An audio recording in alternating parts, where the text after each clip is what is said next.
guys हामी चाहिँ हैन कलेजमा आछौं कलेजमा चाहिँ यहाँ आरुको रुख देख्यौं के अब यो आरुको चोर्न हैन सोध्न जाँदैछौं इज्जत खराब नगर न हामी चाहिँ यस्तो आर्ट गरेर सोध्न गइराछौं दिएनन् भने त बेइज्जत हुन्छ सोध्नै जा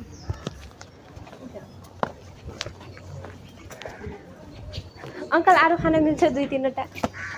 आरु के आरु दिनु न 4-5 वटा खोइ त आरु आऊ कहाँबाट दिनु आरु नै सक्छु छैन हटा दिनु कि 3टा छम 2-2टा लक्षम 6 वटा अब कहाँबाट दिनु आरु आरुको पस्नु म पसिहाल्छु बाहिरको मान्छेले कराउँछ ए झार्दिए भन्नु न धेरै हैन पाकेको आरु हामी त्यही भएर सोध्न आएको के हामीले दिन लाग्नु मिलिहाल्यो सो स्विट अलि पाकेको झारिदिनु ल सबै झारेर लगिसक्यो के हो ल ल ल धन्यवाद है अंकल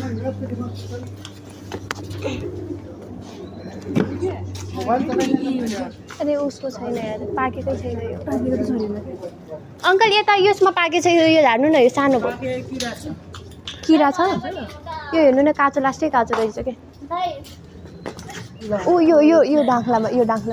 हो तिमी लानु त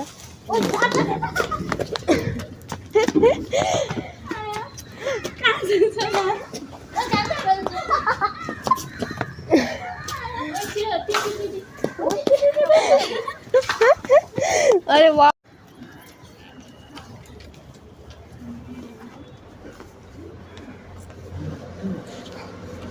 हामीले पाइसक्यौँ अंकल अझ अरू पाकेको झारी राख्नु भएको छ रुखमा चढेर होइन तर पाकेकोमा किरा ला टाइपको छ कि यहाँ चाहिँ हामीलाई देखेर फुलपरीहरू पनि आइसक्नु भएको छ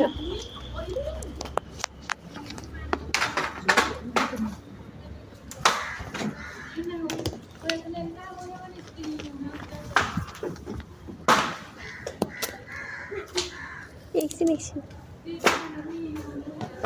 भयो अंकल छोडिदिनु अरू काँचै छ अब पाकेपछि हुन्छ ल धेरै धन्यवाद ल अंकललाई दिनु मेरोबाट चाल्नु यो